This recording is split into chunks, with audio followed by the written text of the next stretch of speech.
Intervallum Empire's Quest, The Undying Realms, story by wmknightsbrave. For why do we strive so much, why do we seek?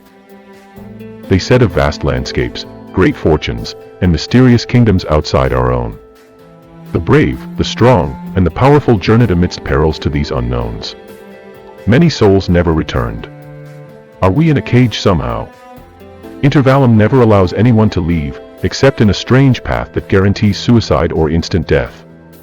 Chapter 1, Dying Empire. Loud voices echoed as the rain poured heavily, overwhelming the sounds of the morning bell. The cracked soils were nourished again as the wild waters seeped into the ground. The eyes of the Tractus never wavered as thunders erupted in the skies, and the earth shook violently from their defense lines. Their eyes gazed through the dark cryptic entrance where many warriors and legends from the past and present gambled their lives to explore. The citizens often shed tears every time they look at this immense gate to the outside. Memories of fallen comrades, loved ones, and heroes who were extinguished come to mind. As if their years of training and valor trampled without mercy by this gargantuan exit. For the young, great hopes and fear abound in opposition as few of the survivors return home. The spectators who are fidgeting and sweating excessively appear to stop sucking in air as they anticipate the arrival of the heroes. Countless onlookers turned up like their lips were stitched with iron threads as survivors entered the gateway. 20,000 well-trained men and women chanted their tenacious voices 4 months ago before this huge mystic entrance. It commenced a whole-scale treasure hunt and resource gathering for the Empire. Their eyes glowed like the bright eye of Meliora in the heavens as images of make-believed kingdoms and treasures to be captured and ruled over made their lips smile even the slightest, like serpents ready to gobble up their praise. The horses' captivating neighs spread like the winds, lifting the Empire's flags to the blue skies. As they galloped toward the Undying Realms, the thumping of thousands raised the heartbeats of the people, their faces so bright like the medium turquoise ethers. And their delighted voices lit fire inside the warriors' hearts. The rhythm of their weapons hammering the ground and their shields clamoring as they sped away fluttered children's faiths while raising their hands with their teeth. A commotion as if guaranteeing total victory over the darkness lying outside their lands. A painting so far from the soggy mudded boots and hooves, the heads of soldiers and warriors smashed looking down as if bodies of the dead lay on the wet soil squirming to reach their legs. Their eyes so blank, fearful and enraged, petrified by gore, screaming and mourning. The hearts inside the barrel-chested are faltering and fainting like a miserable core pulverized in vain. Drips of blood could be seen all over the path the warriors and soldiers passed through. Thick, dirty, and torn garments inside 2 worn-out carriages held the remains of many comrades slain from the quest.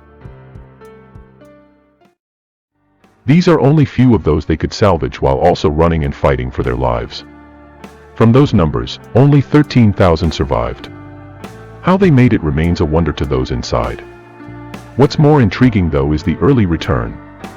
In history's long past marked on scriptures, generations often go out with these numbers for a minimum estimation of 2 years. In these initial stages of exploration, only hundreds would survive from thousands of valiant warriors clashing against monsters they have never seen before. The many sacrifices of lives in many generations have never been to waste. Essential wisdom from the books of antiquity, carriages of gold, stories of mazes or dungeons, unseen fruits that glow in darkness never running out, weapons of war or magic, and strange substances that reinforced and enriched the pillars of Intervallum were gathered. Most of all are the details of the terrors shrouded in mystic obscurity and the gruesome creatures breathing in these terrains. So much fortune, but so much death. Which is it? Which is right? Why waste so many lives? An outsider from another empire could ask if there is any. Only someone who stayed inside Intervallum could understand or answer this query with an open mind.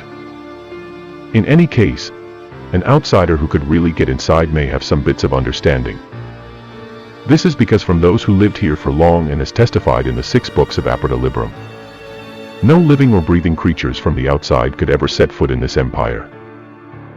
For if this is not the case, all the people of Intervallum should have perished thousands of years ago. An assumption not fully tested, verified or certified, but valid. Dust scattered like wildfire, The strength emanating from the outside serves like a torch of new tomorrow. Muscles contracting to their limits. The flags of pillars and Intervallum riding the waves of the wind, and the hearts of the courageous cheered the souls of the gazing crowd. Freezing air, howling winds with low visibility, and the pounding to the ground continued as horses, carriages, warriors, and treasures alike entered. The hailing crowd of people who are feverish to hear new information or see the latest treasures from this expedition echoed to the central division of Vivan Zirconium. It's where the highest-ranking leaders of the pillars await the survivors. Many of them speculate massive disappointments and failures from this early return. A deafening silence filled the chamber of Flowerine, as if the gallant sacrifice of this warrior reminded them again of the unconquerable. Managing is hard. Leading is even harder.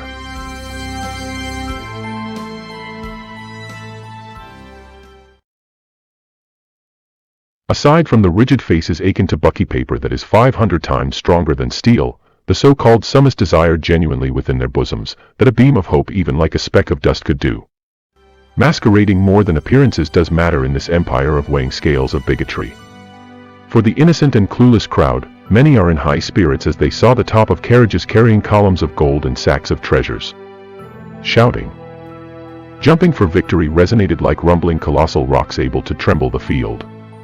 Only a few saw the grim drops of scarlet liquid vaguely flowing at the tracks of the survivors, horses, and carriages entering the empire once again. For inside the two carriages are eyeballs, limbs, heads, and organs piled on each other chaotically, as if warning the relatives of the dead to never identify them again for the last time. It's like a curse foretelling the destiny of disobedient lowly beings trying to investigate the mighty realms lying outside their domains. Then again, who has the right to say they should never dare and die here of boredom, starvation, and ignorance? The thousands who march outside daring to walk on quagmires of slimy slivery creatures, or foolhardy enough to swim burning fires of carcasses dancing to the unforgiving sound of death have complex divisions and formations. All of them have all undergone comprehensive background investigations and examinations to see if they can really venture in the darker, richer, and harsher conditions in the Undying Realms. The eyes of the Tractus watch the mysterious gateway, the only entrance and exit of Intervallum. They have roles outside the gates unknown to the commoners who didn't even question why these guardians are recruited in thousands. The seekers of Meliora hunt for plants, food, resources, mutuus, and other things they can bring back to Intervallum for progress and to be able to advance to the next realms.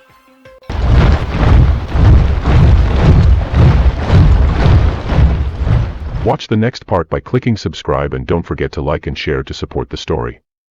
See you and thanks.